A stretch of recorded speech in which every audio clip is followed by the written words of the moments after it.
Plus, rapid access to nurse practitioners is being offered at a price in this province. We'll tell you why. A big investment to protect Great Lake waters from invasive species. We'll tell you why ballast water on ships is a big part of the issue. And a journey to learn more about our region's Underground Railroad history. We'll take you on a tour later this evening. We begin with the dangerous weather in Windsor, Essex tonight. CBC's Jennifer LaGrassa is outside right now, just off of Riverside Drive, and joins us now live. Jen, what is it like out there?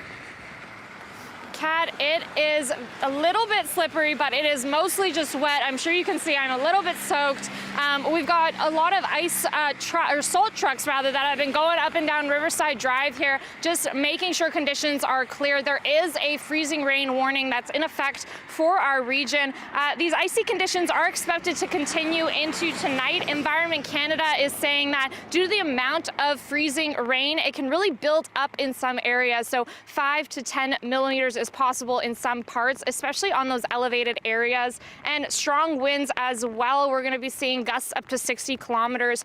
Earlier this afternoon, St. Clair College canceled its evening classes, and it said that it would, be resuming tomorrow. The University of Windsor earlier today also canceled its evening classes, but it said it's going to keep an eye on the conditions. And a few events across the city have been called off as well. So if you are planning to go out to something this evening, make sure to check in and update yourself on that. And then Windsor Airport, they're reporting that a number of departures and arrivals have either been canceled or delayed. So you'll want to look at that if you were planning to head out there anyways. Yeah, Jen, definitely rough conditions. So what is the city doing to keep roads clear during all this? The city says that it's been monitoring these conditions since about midnight, and they've been salting as needed. All 21 of the city's salt trucks have been out keeping the roads clear.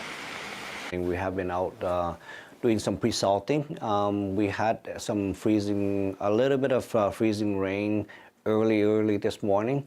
Again, we're staying on top of it. And our main priority is obviously easy roads and all the ramps, and then all the arterial and major arterial and all the major collectors. So those are what we're concentrating on right now. The city is asking that drivers will give salt trucks some space on the roads, and they say that they'll continue to be out until the storm passes and those conditions are clear. As I said, rough conditions this evening into later tonight, but overnight into Thursday, that freezing rain could actually change over to rain as temperatures will go above freezing, and those winds are likely to die down as well. Environment Canada is warning of power outages, and they're saying that if you're heading out to really drive slow and give yourself some distance between the cars. They're also saying that, power lines and branches on trees can really become heavy with ice. So beware, because those could also fall down as well. Just warning people to overall be cautious this evening. Kat. Yep. We'll definitely be keeping an eye on that. Thanks for that, Jen, and for braving the weather and getting drenched out there for us. CBC's Jen LaGrassa live outside tonight. A new robot is being used to help perform hip surgery in Windsor. Doctors are calling it a game changer, saying that it can help reduce recovery times. Here is a look at the robot in action. Windsor Regional Hospital used it for the first time this month. It operates with the help of a doctor. The major benefit here is that it makes cuts with laser precision, and that should mean lower wait times. We're doing less revisions and having to redo ones that have done before. Yeah, it will help decrease the backlog if we're focusing mainly on putting in new implants as opposed to taking out ones that have already been put in and redoing those ones. So decreasing the revision rate will definitely help decrease the backlog. Absolutely. This has been going on in the U.S. for a number of years. There's statistics up to 50% of the joint replacements in the U.S. now are being done robotically, and we're just getting on board now. But I think it's a great step in the right direction. Now, this machine cost the hospital $1.5 million, and it was first used for a hip this month. But it's not limited to hips. They've been using it to help with knee surgeries as well. This was, however, the first time a hospital has used the robot for hip surgery in Ontario. There's only one other hospital in Canada using this robot for that kind of surgery, and that's in Nova Scotia, where it started using the robot last year. And there are new concerns being raised about two-tier healthcare in Canada. Some doctors in Ontario are now offering patients a chance to buy faster access to appointments with nurse practitioners. They're charging about $30 a month, and it's perfectly legal. CBC's Mike Crawley has the details. Come on in. 3-year-old Lana feels pretty good today. She's seeing Olivia Kavanagh, a nurse practitioner. Nurse practitioners can diagnose, prescribe, and they can see patients kind of independently.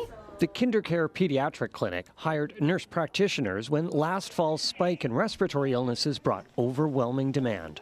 Everybody was working their brains out, and we were still turning away close to hundreds of patients a day.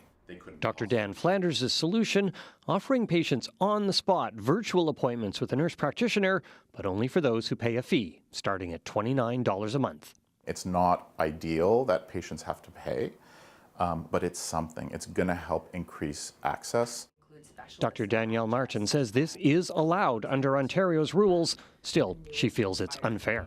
I do think that this is a form of two-tier healthcare, in that we're talking about giving better or faster access to some patients within a practice than others. Katie Winstanley goes to a different Toronto clinic. She says her family doctor proposed a similar monthly fee to see a nurse practitioner. I felt like he was saying, you're not going to find another doctor. You don't really have a choice. If you want to have a family doctor, you have to pay this fee to stay on as a patient with me. She decided she will pay the $30 a month. I'm not happy about it. I think it's outrageous. And this just shows me your oxygen levels. One twist to all this, in some situations, Ontario actually covers the cost of nurse practitioners, including patients enrolled in a family health team. If we're pushing for people to see nurse practitioners because it takes some of the pressure off family doctors, then they have to be funded. And so for those people who say this should be publicly funded, I say I 100% agree. Ontario's government is not committing to fund nurse practitioners across the board. Mike Crawley, CBC News, Toronto. Canada's Transportation Minister is in Windsor this week. It's his first visit after the report into the Emergencies Act was released. And that report said police handled things smoothly in Windsor when the blockade shut down the Ambassador Bridge. But there are still questions about which police or government agency is tasked with policing the international crossing area. Look, we did see some, what I would call confusion at the time, of jurisdictional responsibilities, of authorities, and I can assure you we're going through the report in details, and I am meeting later this week with my provincial counterparts. We're going to be discussing those recommendations and see. I think it's clear that there needs to be better coordination and communication between various levels of governments when it comes to emergencies. Minister Alghabra making those comments on the shores of the Detroit River. He also announced a new program to help prevent the spread of invasive species. It has to do with ballast water on ships in the Great Lakes. Ballast water goes into tanks on ships to keep it floating when it leaves a port, but it can also carry invasive species into new bodies of water when it dumps the water out. The federal government is spending more than $12 million to search for solutions. And it's National Awareness Day for Human Trafficking, and dozens of care providers and some survivors gathered at Caesars Windsor today. They discussed how to best support the community. And one of the event's organizers says often there are misconceptions about the role the border plays when it comes to trafficking in our city. Yes, we've had some movement of people across borders, but most often we are talking about individuals who are trafficked from our own communities, moved within our own borders, and so the cross-border issue is not as dramatic. We haven't seen it at this point as dramatic as people would believe. In 2021, the OPP created a province-wide trafficking strategy with 21 police services, Windsor Police being one. Since then, they've held 65 investigations, laid 72 human trafficking charges, and helped 61 victims. A spokesperson for the OPP says it's hard to get local data on this issue. They say human trafficking often takes place across multiple regions, so what starts in one community moves to another. As we approach the tail end of Black History Month, we want to tell you about the African Canadian Heritage Tour, with stops across the region where you can learn about the Underground Railroad. The CBC's TJ Deer takes us on the journey. If you've been around Sandwich Town here in Windsor, you've probably noticed signs like these for the African Canadian Heritage Tour. Now, the tour starts here at the Sandwich First Baptist Church, but I was curious to see what else was on the tour, so I drove the route to figure it out. From Sandwich First Baptist Church, the route travels down Sandwich Street, through LaSalle, and into Amherstburg, which is where one of the landmarks of the tour is, the Amherstburg Freedom Museum. Guided tours of the Nazaré AME Church and a replica log cabin are available here. There's also a self-guided exhibit detailing the history of enslaved people in North America. I asked visitors here why it was important to talk about Black history, especially during Black History Month. It is amazing, that we have such a beautiful country. We also have a past that, it needs to be educated, especially for our young ones. So it's very encouraging that, we are able to have a place like this to come to learn and to, take with us and to educate our children. I think it's terribly important. I think it's part of our history. It's not just theirs, it's ours. And we should be well aware of it.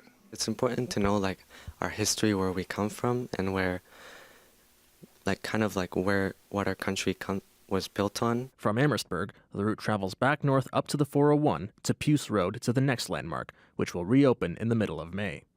Another stop on the route is the John Freeman Walls Historic Site and Underground Railroad Museum, where the Underground Railroad had its end.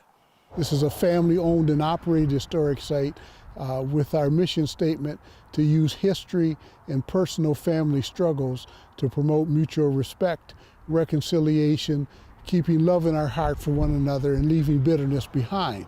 We do that through the fact that we're standing on land that was once a terminal of the great Underground Railroad. The Underground Railroad was the first great freedom movement in the Americas, the first time good people worked in harmony for freedom and for justice. Black history was founded in 1926 by Carter G. Woodson, and what he wanted to let everyone know, and we continue that message even today, is that we have a lot to be thankful for, but the devil would like to make us feel that we don't.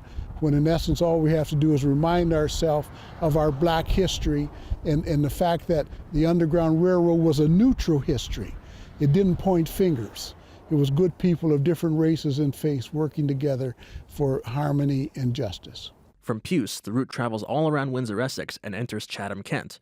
One of the stops is in North Buxton. Buxton was another stop on the Underground Railroad. The Buxton National Historic Site and Museum offers tours of an authentic schoolhouse and an authentic log cabin. Part of the museum tour is hands-on, with one part particularly jarring: shackles. The museum curator invites visitors to hold them in their hands. They evoke so many emotions, because you will see people sobbing, and being very apologetic. How could we, as white people, inflict this upon you? Or just, if you were Black, just remembering, especially if you were a descendant, what your ancestors had endured and what they endured in order for you to be able to be here today, that sort of thing.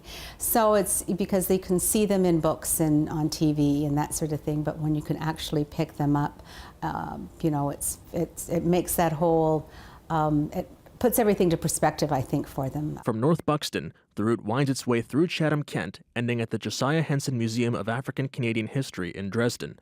The route itself is more than 170 kilometers long, winding its way through Windsor, Essex, and Chatham, Kent. These are just 3 of the stops on the African Canadian Heritage Tour. There's a lot more to see, to experience, and learn.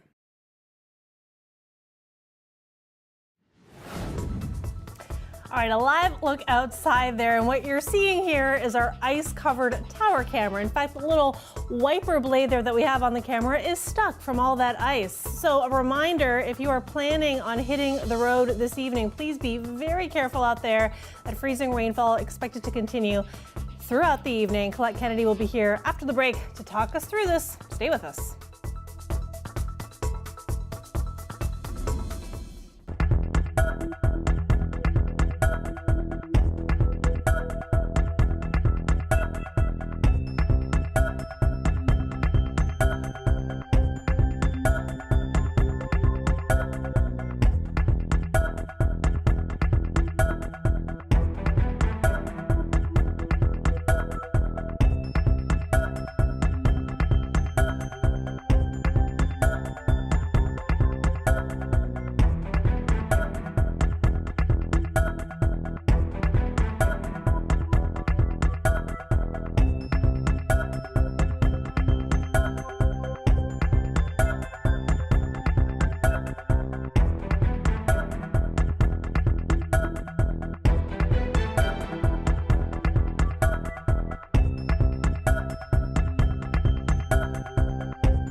Colette Kennedy is with us now for a look at weather. And Colette, some nasty conditions out there, so give us your expertise on what's going on. Yeah, absolutely nasty, Katerina, when we're into our 8th hour of reporting freezing rain. At times, of course, it's been light, but in some ways that's almost worse, because when you have the lighter rate, it really allows it the chance to freeze and then the next layer to come and freeze and for it to build up. So light freezing rain continues. Yes, we're in the freezing rain warning. In fact, the only change to that is that it's spread a little further north now and it's been pushed into Burlington and Oakville. But we remain in this warning from Environment Canada. You certainly see why the areas of pink where it's freezing rain, but also mixing in with some ice pellets, especially when you get closer to this line here, the snow line. So that's sort of what they're seeing around London and seeing towards Sarnia, although it's been more snowfall, but that mix is occurring through there.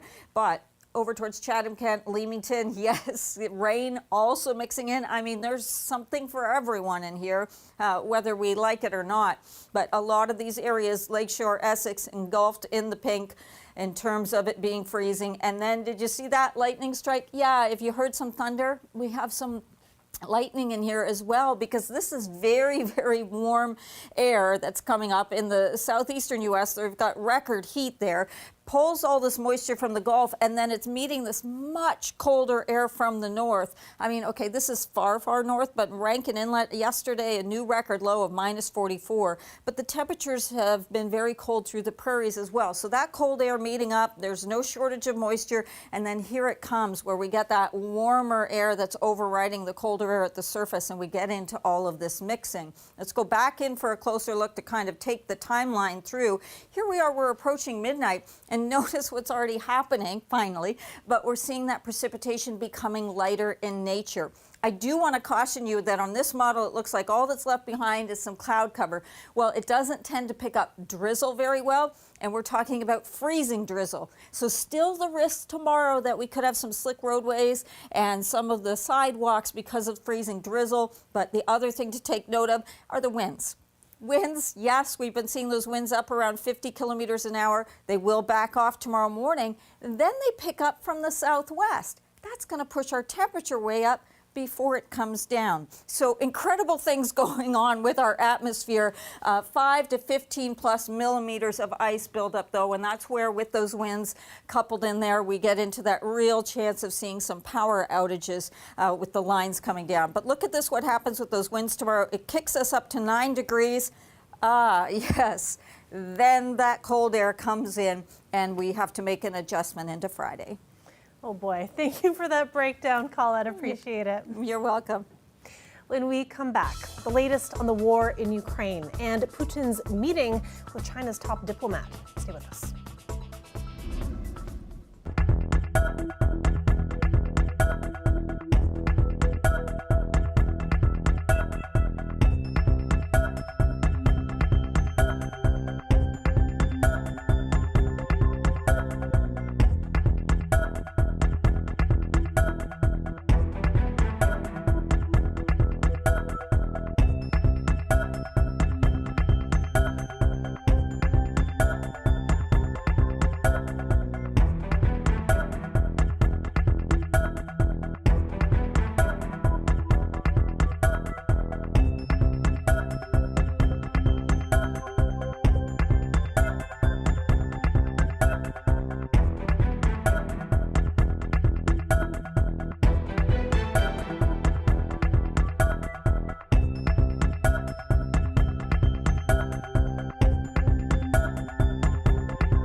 In international news now, Israeli troops carried out a rare daytime raid today in Nablus in the Israeli-occupied West Bank.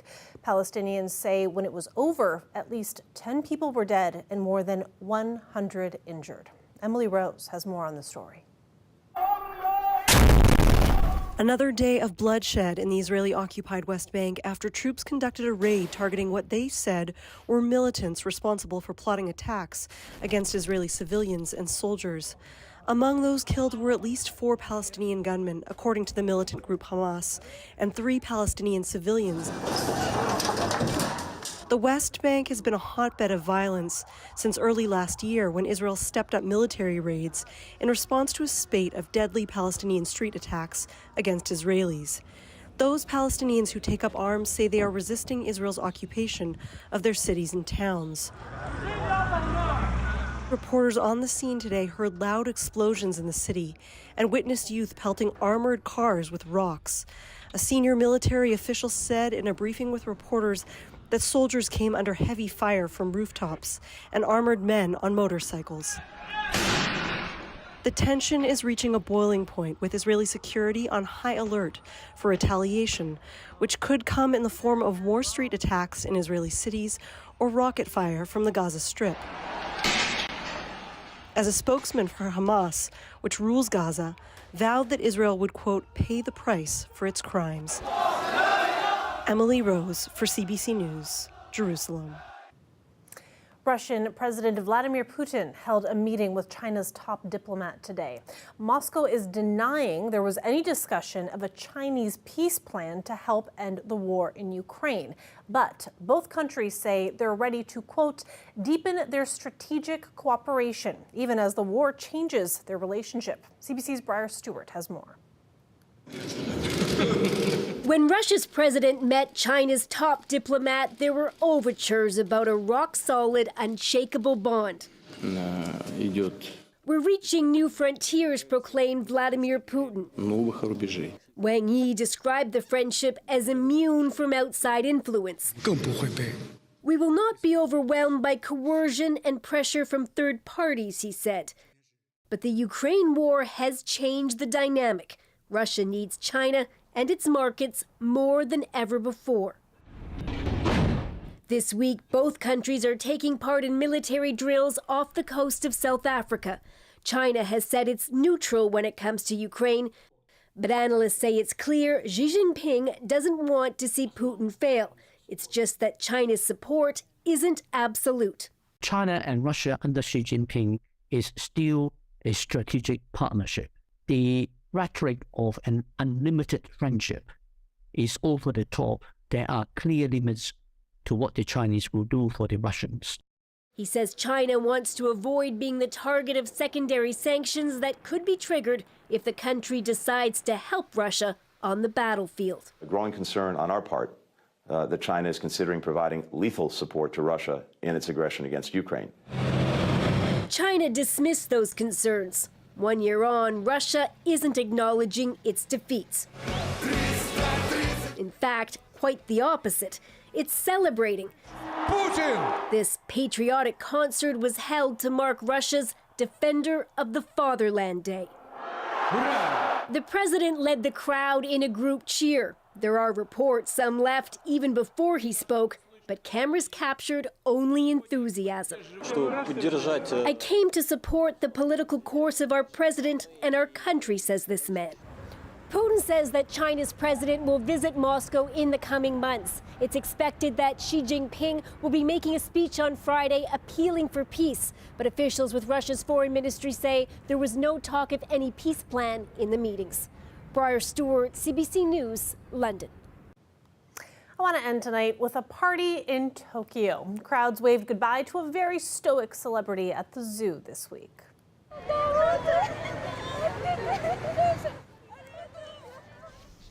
About 60,000 people tried to attend the goodbye party for this giant panda. Shang Shang has been a star at the Tokyo Zoo since she was born in 2017. Now she's heading back to China. Like the rest of her species, she prefers to be alone and doesn't like the company of other pandas. And that's one of the reasons giant pandas are so hard to breed. That is it for CBC Windsor News. Now, I just want to remind you of those terrible conditions outside. Windsor-Essex still under a freezing rain warning and a lot of cancellations across the area. The university and the college canceling classes tonight. So you'll want to tune into Windsor Morning tomorrow for the latest on any potential bus cancellations as well. And you can always check out our website, cbc.ca/Windsor, and find us on Facebook, Instagram, and Twitter. Thanks for watching. Have a great night.